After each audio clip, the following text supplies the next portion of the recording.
राम कथा के रसिक तुम, तो राम कथा के बहुत रसिक। ऐसा लगता है कथा से जितना और तुम्हारा अधिकार संपन्न होगा तो कथा में ही उसकी प्राप्ति हो जाती है।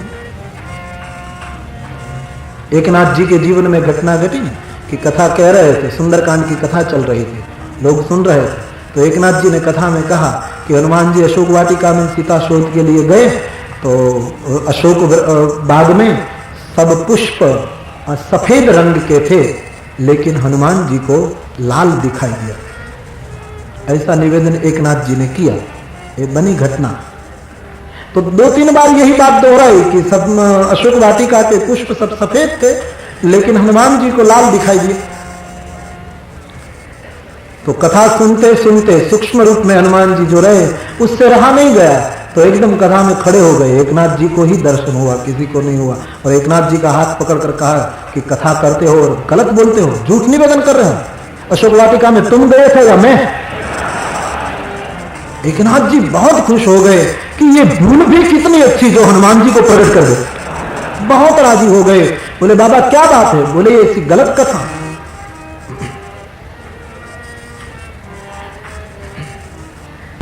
ऐसी कथा कह रहे हैं, फूल लाल थे, मैंने अपनी आंखों से देखा। एकनाथ जी ने कहा क्षमा करे बाबा, फूल सफेद थे, आपको लाल दिखाई दिए। हनुमान जी कहते हैं लाल थे, एकनाथ जी कहते हैं सफेद। तकरार हो गई।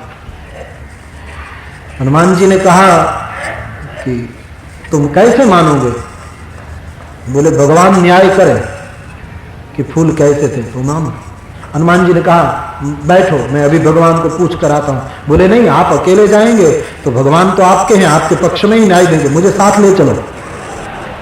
एकनाथ समझ गए कि भगवान के पास पहुंचने का ये अच्छा मौका है, तो कथा तो विसर्जित कर दी गई और बाद में भगवान की प्रार्थना की गई। सारंग पाणी प्रकट हो गए और सीता जी को साथ में लेकर सरकार आए और एकनाथ जी कृतकृत्य हो गए। हनुमान जी ने कहा महाराज, एक कलयुग का कथाकार गलत कथा कर रहा है। फूल लाल थे अशोक बाग में और ये कह रहा है कि फूल सफेद थे। भगवान ने एकनाथ जी को पूछा, बोले हाँ महाराज फूल सफेद ही थे, हनुमान जी को लाल दिखाई दिए। दोनों अपने अपना दावा पेश करने लगे, तो बीच में सीता जी बोली कि रुको हनुमान, तुम कुछ समय के लिए आए थे और एकनाथ तो कथा में पढ़कर बोलता है, लेकिन ज्यादा रही हूं मैं, फूल कैसे थे मैं जानती हूं। तो प्रभु ने पूछा कि आप बताइए कैसे फूल थे? बोले फूल सफेद भी नहीं थे और लाल भी नहीं थे, तो फूल श्याम रंग के थे। ये तीसरी तकरार बीच में। सीता जी कहती हैं फूल श्याम थे, हनुमंत कहते हैं लाल, एकनाथ जी कहते हैं सफेद। भगवान को पूछा गया न्याय दो। अब भगवान किसको नाराज करें? तो कहा कि सुनो, तुम तीनों की बात सुनकर मैं यही निष्कर्ष पर पहुंचा हूं कि तुम तीनों सही हो। हनुमान जी ने कहा ये कोई न्याय नहीं है, ये तो खुश करने की बात है, ऐसा न्याय नहीं हो सकता, तीनों पार्टी ठीक है। बोले हाँ तीनों। कैसे? कि सबसे पहले एकनाथ सच्चा है, क्योंकि फूल सफेद ही थे। एकनाथ जी नाचने लगे, एक तो राम दर्शन और अपनी बात सही साबित हुई। तो हनुमान जी ने भगवान को कहा कि एकनाथ सच है, कथाकार सच है, तो मैं झूठा? बोले नहीं, कथाकार से तू ज्यादा सच। एकनाथ जी ने कहा कमाल है महाराज, ये कैसा न्याय? अभी अभी आप मुझे सच बता रहे हैं और मुझसे ज्यादा हनुमान को सच बता रहे हैं। बोले हाँ, तुम सबसे पहले सच्चे हो क्योंकि फूल सफेद थे, लेकिन तुमसे ज्यादा हनुमान सच हैं क्योंकि हनुमान जी को सफेद फूल लाल दिखाई दिए। क्यों? कि हनुमान की आंखों में क्रोध था और क्रोध का रंग लाल है, इसलिए हनुमान जी को लाल। हनुमान जी ने कहा तो ठीक, लेकिन दिखाई दिया था लाल, कारण कोई भी हो लेकिन मुझे लाल दिखाई दिया। तो हनुमान जी खुश। सीता जी ने कहा कि सरकार ये दोनों सही तो मैं गलत, फूल श्याम। बोले इन दोनों से तुम सबसे ज्यादा सही हो। हनुमान जी सोचने लगे कि क्या बात है, कैसा न्याय, तुम सबसे सही हो। क्यों? कि सीता फूल सफेद थे इसलिए कथाकार सच है, हनुमान को क्रोध की वजह से वो लाल दिखाई दिए इसलिए हनुमान भी सफल है, यानी सही है। तुम भी सही हो, क्योंकि तुम जहां देखती थी वहां राम ही राम दिखाई देते हैं, और राम का रंग श्याम है, इसलिए तुम्हें सब श्याम ही श्याम नजर आता है, इसलिए तुम भी ठीक हो। मेरे कहने का तात्पर्य केवल इतना कि हनुमान जी कथा में होते ही हैं। हनुमान जी को प्रसन्न करना है तो नित्य चंद चौपाइयां हनुमान जी के सामने सुनाई जाए। रामायण की चौपाइयों का अर्थ यदि आपको न आए तो भी गान किया जाए। मैंने सुबह भी कहा कि ये मंत्र है। भारतवर्ष में पैदा हुए सभी को नित्य रामायण और गीता का पाठ करना चाहिए। भले एक ही चौपाई आप पढ़ो, भले गीता का एक अध्याय या एक मंत्र पढ़ो, लेकिन भारत के इन शास्त्रों के प्रति हर भारतीयों का ऐसा आदर होना चाहिए। तो हनुमान जी को प्रसन्न करने के लिए रामायण सुनाई जाए और हनुमान चालीसा का पाठ करें जरूर। कुछ लोग मिलते हैं कि हनुमान जी का पाठ, हनुमान चालीसा का पाठ करने से संकट से मुक्ति होती है। हमने कहा लिखा है ऐसा हनुमान चालीसा, संकट से हनुमान छुड़ावे। तो लेकिन एक बात समझ में आनी चाहिए कि संकट क्या है, उसकी व्याख्या पहले दिमाग में आनी चाहिए। एक भाई कहता थे कि मैंने 11 बार हनुमान चालीसा का पाठ किया, फिर भी बस में जगह न मिली। बस में जगह मिल पाने के लिए हनुमान चालीसा का उपयोग, उसके लिए रिजर्वेशन करवाना चाहिए। हनुमान चालीसा का प्रयोग वहां गलत है। लोगों को यह भी पता नहीं कि विपत्ति किसको कहते हैं, और बाद में हनुमान चालीसा पर श्रद्धा उठा लेते हैं। विपत्ति क्या है वो हनुमान जी के मुंह से सुनिए कि विपत्ति क्या कहलाती है। कह हनुमंत, खुद बाबा जी बोले हैं भगवान राम जी के सामने, कह हनुमंत विपत्ति प्रभु सोई, कह हनुमंत विपत्ति प्रभु सोई, जब तब सुमिरन भजन होई, जब तब सुमिरन भजन होई। संकट से हनुमान जी मुक्त करते हैं, संकट ही उठने नहीं देंगे हनुमान जी। मुक्त क्या, संकट ही पैदा नहीं होने देंगे। और इससे पहले, उसकी आराधना करने से पहले संकट की व्याख्या समझ लेनी चाहिए। बड़ी अद्भुत शक्ति है हनुमान चालीसा, नित्य उसका पारायण करो, बड़ी अद्भुत। हनुमान जी, हनुमान चालीसा गोस्वामी जी की सिद्ध की हुई है। हनुमान बाहु यानी कई स्तुति, लेकिन वो कठिन है, जरा आक्रमक भाव है उसमें। हनुमान चालीसा बड़ी सात्विक आराधना है। हनुमान बाहु की लोग कुछ है लेकिन आक्रामक है, जरा उसमें तामसता ज्यादा दिखाई देती है। हनुमान चालीसा बड़ी सात्विक है। तो रामायण का नित्य पाठ हनुमान जी को सुनाना और हनुमान चालीसा का पाठ करना हनुमान जी को प्रसन्न करने के लिए। हनुमान जी अजर अमर हैं, हर जगह पर मौजूद हैं, पवन के रूप में हमारे भीतर वही तो चल रहा है सबके जीवन में। इसलिए हनुमान जी को इस भाव से कबूल करके एक बार भाव और श्रद्धा के साथ हनुमान जी महाराज का जय जयकार करें। बोलिए हनुमान जी महाराज की। तो हनुमंत बाबा को प्रणाम करके अब आगे की मंत्र। कपिपति रीछ निशाचर राजा, कपिपति रीछ निशाचर राजा, अंगदादि देखी समाजा,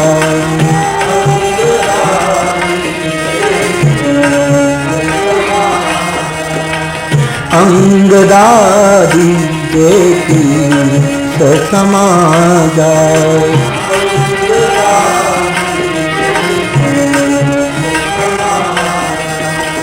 बंदौ सबके करम सुहाए, बंदौ सबके,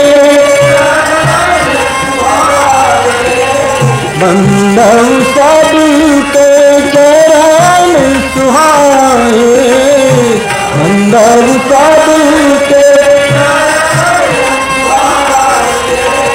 अधम शरीर राम जिन पाए।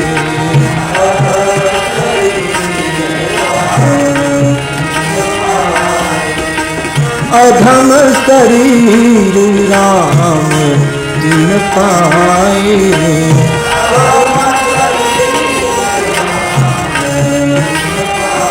कपिपति सुग्रीव रेचपति जामवंत निशाचरपति विभीषण युवराज अंगद और अन्य कीस और भालू के समाज को बाबा जी प्रणाम करते हैं। सबके चरण की वंदना कर रहा हूं। गोस्वामी जी कहते हैं जो अधम शरीर मिलने पर भी राम को पा गए। राम भजतो को भी भले भले चुवे हाड में चाम। कंचन काया क्या काम की जो मुख में राम नाम। जिस मुख में राम का नाम नहीं, जो कदम प्रभु के पीछे नहीं चले, वो कितना ही खूबसूरत हो, क्या फायदा। तो अधम शरीर होते हुए भी जिन लोग राम को पा गए, ऐसे सबको प्रणाम। ऐसे सबकी वंदना करते करते अब श्री सीता जी की वंदना आती है, बाद में राम जी की वंदना। किसी ने गोस्वामी जी को पूछा कि आपने हनुमान जी की वंदना बीच में क्यों डाल दी और मां की वंदना पीछे क्यों रखी। तो पाठक को बाबा जी ने जवाब दिया कि मां को प्रसन्न करना हो तो बेटे की प्रशंसा पहले करनी चाहिए। व्यवहार सिद्ध बात है। हम किसी के घर जाएं और इस घर का मालिक जो पुरुष है उसके साथ हमारा परिचय है, लेकिन उसकी पत्नी के साथ कोई परिचय नहीं, और हम जाकर खड़े रहें तो पत्नी द्वार खोलेगी और व्यक्ति घर में नहीं होगा। हम पूछेंगे कि कहाँ गए, तो कहेंगे कि बाहर गए, 4 बजे आएंगे, तब आना। पहचान नहीं होती तो पत्नी कहेगी नहीं घर की मालकिन कि आइए बैठिए चाय पानी पीजिए, नहीं कहेंगे, आना बाद में जब वो आ जाए कह दे। लेकिन पुरुष की बात करने के बदले हम किसी के घर जाएं और इस घर की मालकिन द्वार खोले और हम पुरुष की बात न पूछे और ये कहे कि मैं रास्ते में आ रहा था, बाल मंदिर रास्ते में था और तुम्हारा बेटा रिसेस में बाहर निकला, इतनी छोटी उम्र वाला तुम्हारा बेटा मेरे चरणों में गिरकर कहने लगा चाचा कब आए, प्रणाम करने लगा। इतनी छोटी उम्र में तुम्हारे बेटे में इतना दिव्य संस्कार, कितने बड़भागी हो, तुमने बालक को कैसे शिक्षा दी है, क्या बताएं। वैसे बालक की प्रशंसा करने लगोगे तो कहेंगे भीतर आइए, चाय पानी लीजिए, जलपान कर। पहले बालक की प्रशंसा सुनकर मां राजी हो जाती है। इसलिए हनुमान जी की प्रथम प्रशंसा करके गोस्वामी जी मां को प्रसन्न करना चाहते हैं, इसलिए मां की वंदना बाद में करते हैं। जनक सुता जय जय जानकी, जनक सुता जय जय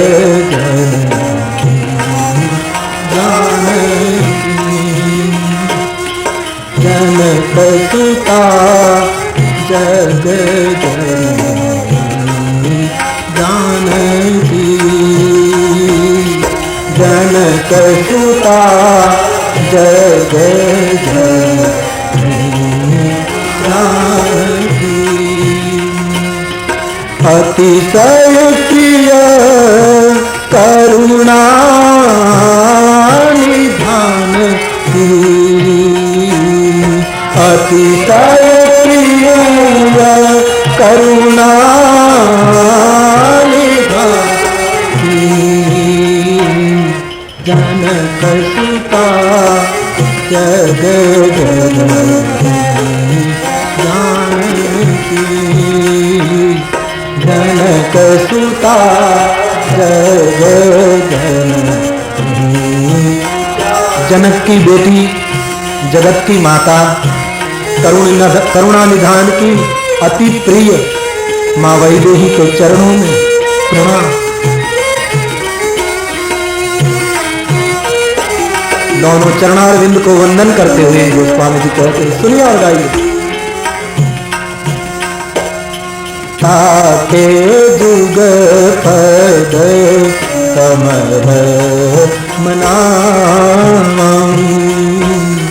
ताके दुर्ग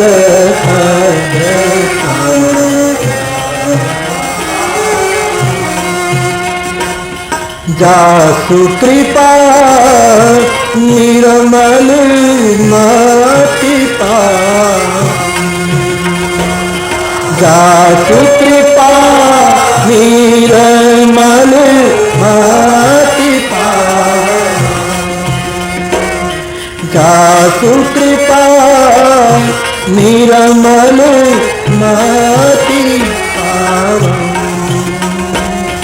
जासु कृपा निर्मल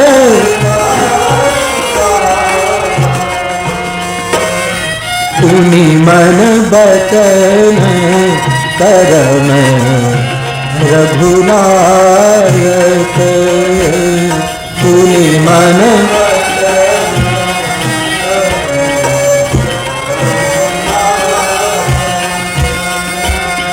चरण कमल बंदं सबलायक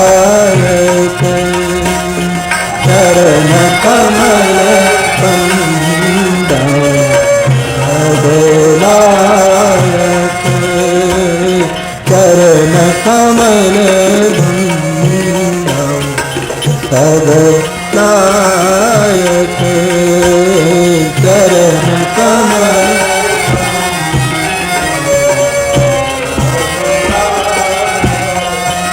जानकी जी के चरणों में वंदना करते हुए कहा, हे मां, मुझे निर्मल मति प्रदान कर। ध्यान देना, निर्मल मति ब्रह्म ही दे सकता है। सीता जी ब्रह्म ही है, ब्रह्म का ही हिस्सा। ब्रह्म दो भाग में बट गया। सकाम ब्रह्म अयोध्या में प्रकट हो गया, निष्काम ब्रह्म के रूप में श्री सीता जी जनकपुर में प्रकट हो गई। एक ही ब्रह्म के दो रूप हैं और बुद्धि ब्रह्म ही दे सकता है। कोई श्रीमंत व्यापारी शेख प्रसन्न हो जाए तो गाड़ी दे सकता है, मकान बनवा देगा, घर की सब देखभाल करेगा, सब सुविधा चुका देगा, सब कुछ दे पाता है संसार, लेकिन बुद्धि नहीं दे पाता। बुद्धि परमात्मा ही देता है और गीता में उसका प्रमाण, ददामि बुद्धि योगम तम येन मामुपयामि शाम सतत युक्ता भजताम प्रीति पूर्वकम। जो मुझे प्रीत से भजेगा उसको, हे अर्जुन, मैं बुद्धि योग प्रदान करूं। तो मां से निर्मल बुद्धि की याचना की और अब पिता की वंदना, भगवान राघवेंद्र की वंदना। पुनि मन बचन करम रघुनायक पुनि मन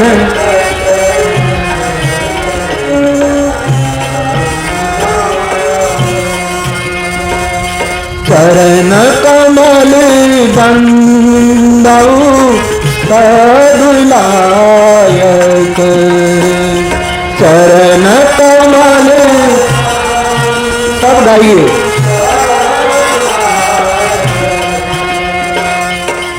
सब गाइए, ये बार बार प्रार्थना है।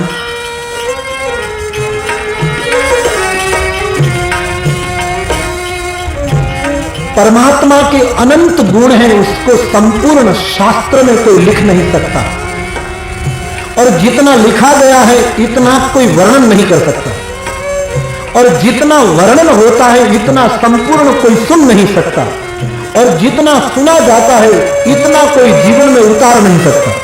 हा?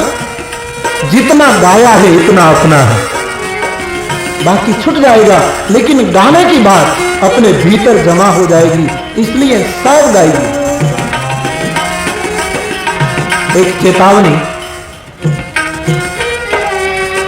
मैं अभी हमने चर्चा की कि जहां कथा होती है वहां हनुमान जी होते ही हैं, तो यहां भी होंगे। हम उसको नहीं देख रहे हैं, लेकिन वो हमको देखते होंगे कि इसमें से कौन बोलता है और कौन नहीं बोलता है। वो तो देखते होंगे ना कि कौन गाता है कौन नहीं गाता। उसकी नजर में आ जाए इससे पहले गाना शुरू कर दो। मैं बंबई में कथा कह रहा था, बहुत साल हो गई घाटकोपर में, तो मैंने ये बात कही कि हनुमान जी देखते होंगे कि कौन गाता है कौन नहीं गाता। तो मेरे सामने 2-4 भाई बैठे थे, वो मैंने ये बात नहीं कही तब तक गाते थे, लेकिन ये बात सुनने के बाद गाना बिल्कुल बंद कर दिया और मेरे निवास पर आकर मिले और कहा कि आपने हनुमान जी की बात बताई कि कथा में गान नहीं करे, उसके ऊपर हनुमान जी की दृष्टि हो जाएगी। तो हमने बंद कर दिया कि इस मीच भी दृष्टि हो जाए कम से कम, नहीं भाव से गाइए।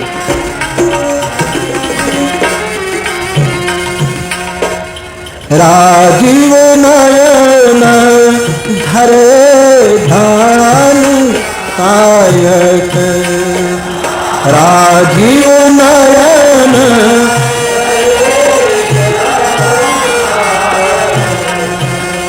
इतने लोग बैठे हैं, सब गाए।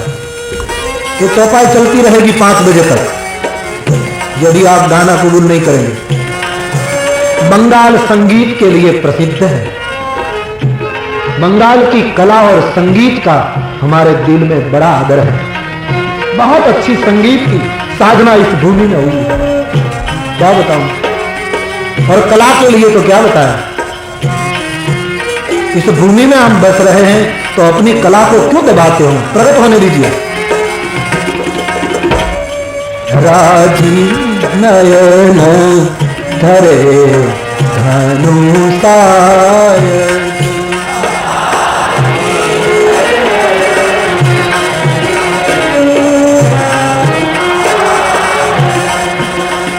कितना अच्छा गाते हैं। ऐसा करें भाई लोग ही बोले, बहन न बोले, कोई भी बहन न बोले, पुरुष लोग बोले, बहन लोग चुप रहे कृपया।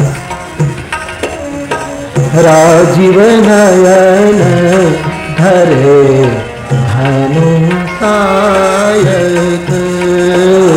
राजीव नयन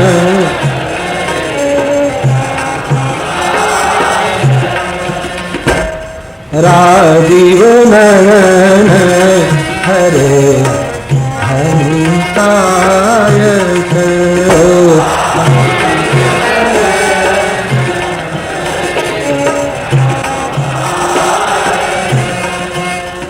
बहुत। अब बहन लोग बोले, खबरदार यदि कोई पुरुष बोले, सब बहनें बोले। राजीव नयन धरे धनुषायक, राजीव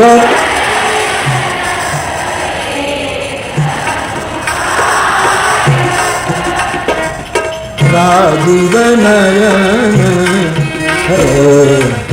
धनुषायक, राजीव नयन धरे।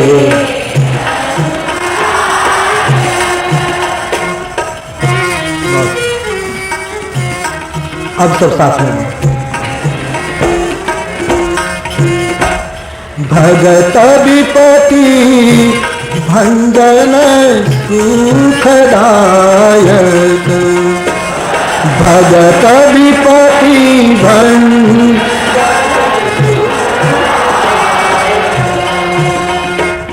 भगत विपति भंजन सुखदायक, भगत विपति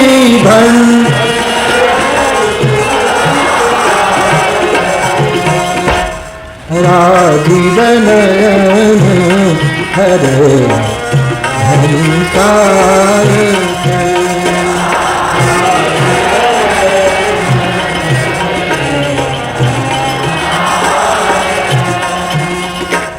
श्री राम जय राम जय जय राम, श्री राम जय राम,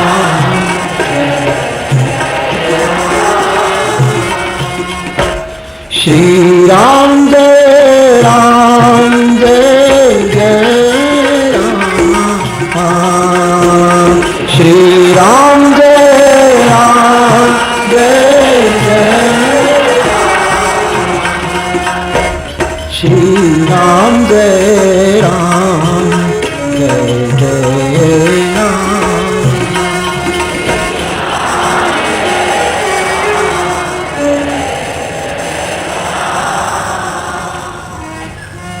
राजीव नयन धरे धनुषायक। अब भगवान रामभद्र की वंदना होती, जिसके नेत्र कमल की तरह हैं और हाथ में धनुष बाण धारण करते हैं। भगवान ने हाथ में धनुष बाण क्यों रखा? रावण को मारने के लिए? तो वो गलत है। रावण तो संकल्प मात्र से मर जाता।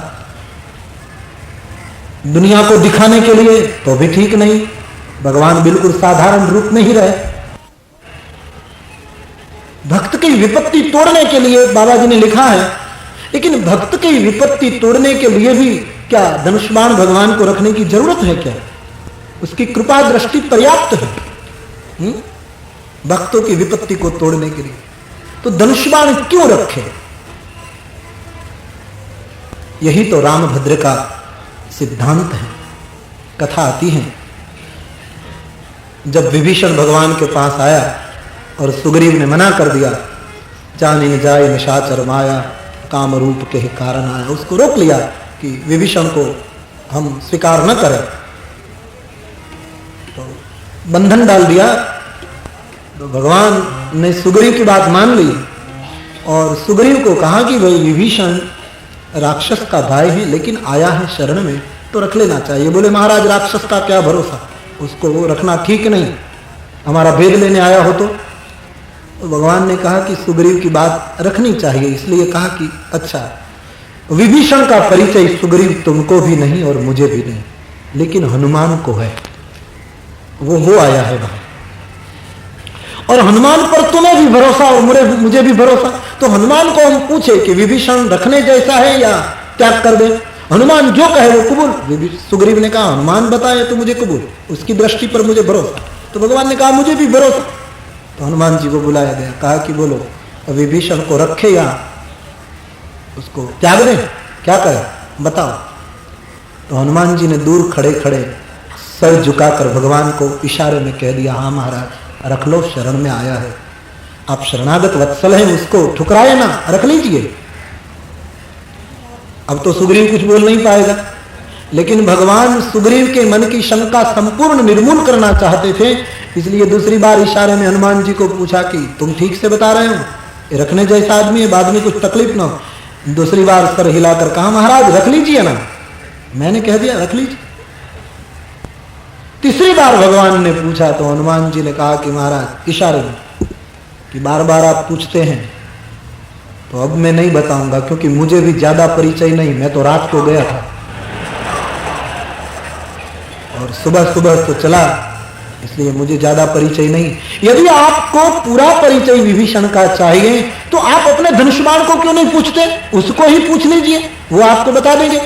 तो भगवान ने इशारे में पूछा कि मेरे धनुष बाण? बोले हाँ महाराज, उसके घर की दीवार पर मैंने देखा रामायुध अंकित गृह, तुम्हारे धनुष बाण के चित्र चित्रित थे, तो तुम्हारे धनुष बाण उसको भली भांति पहचानता है कि ये आदमी कैसा है। तो अपने बूझी सरासन बाण से अपने धनुष बाण को आप पूछ लीजिए, वो बता देगा। पर महाराज क्यों बार बार पूछते हो?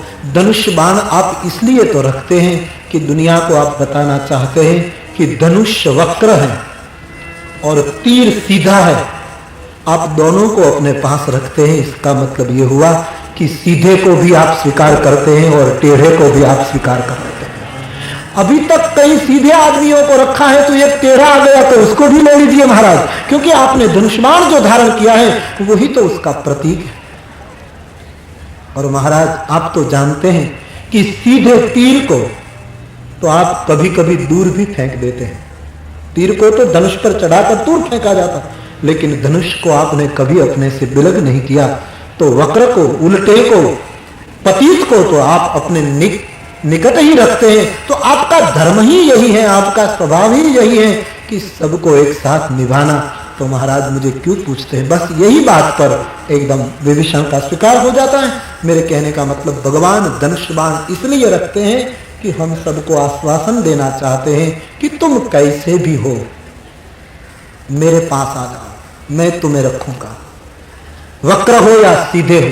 इसलिए बाबा जी ने आगे शब्द लिखा ना, चरण कमल बंदव सब लायक, चरण कमल बंदव सब लायक, पुनि मन बचन करम रघुनायक,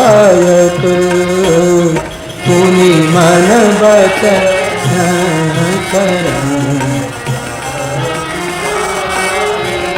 परमात्मा के चरणारविंद सबके लिए लायक हैं। कितना बड़ा आश्वासन राम कथा देती। कुछ लोग हैं ना जो निराश हो जाते हैं जीवन में, हमने इतना पाप किया, हमने ये कर डाला, हम कैसे प्रभु के पास पहुंच पाए।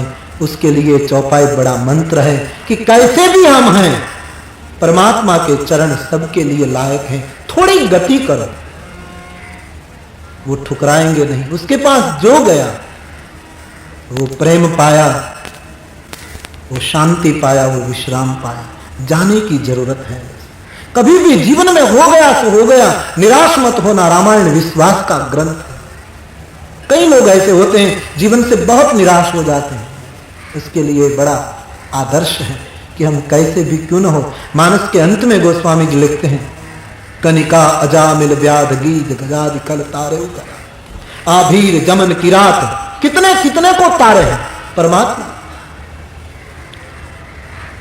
अंत में जो लिखा है,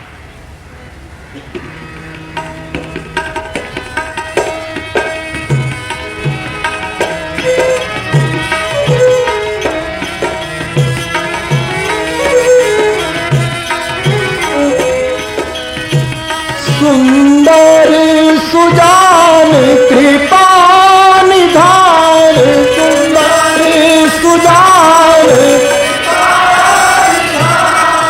सुंदर सुजान कृपा निधान, सुंदर। दुनिया में सुंदर तो कई लोग होते हैं, लेकिन सुजान कितने होते हैं। और कई लोग सुंदर भी होते हैं, सुजान भी होते हैं, लेकिन करुणा निधान कितने होते हैं। सुंदर सुजान कृपा निधान, सुंदर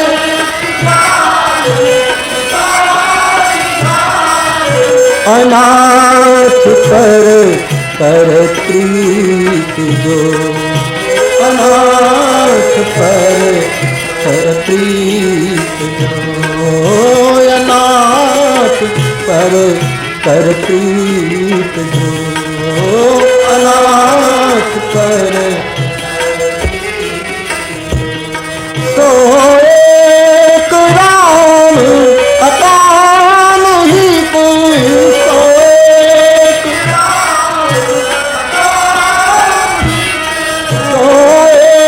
एक राम अकाम ही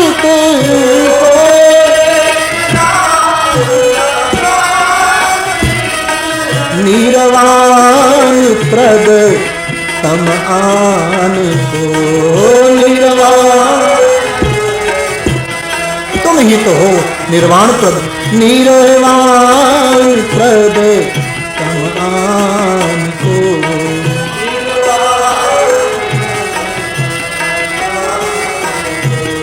सुंदर सुजान कृपा निधान, सुंदर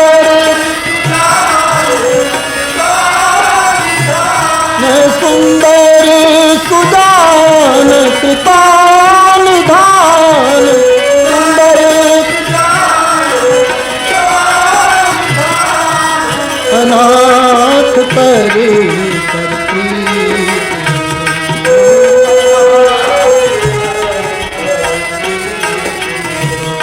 चरण कमल बंदौ सब लाए। वहां शबरी को भी आदर मिला, केवट को भी आदर मिला, सुग्रीव को भी आदर मिला, गीध को भी आदर मिला। किन किन की गिनती करूं। इसलिए तो बाबा जी कहते हैं अपने साहित्य में, जानत प्रीत रीत रघुराई, प्रीत की रीत इस संसार में परमात्मा ही जानता है। तो भगवान के चरण सबके लिए लायक हैं, सीधे टेढ़े सबको वो कबूल करते हैं। और बाद में सीता और राम का अभिन्न तत्व बताया। गिरा अर्थ जल बीच सम कहियत भिन्न न भिन्न, बंदौ सीता राम पद जिन्हि परम प्रिय। गिरा और अर्थ बोलने में बिलग, वस्तुतः एक, जल और उसके बीच ही लहर, बोलने में बिलग, वस्तुतः एक।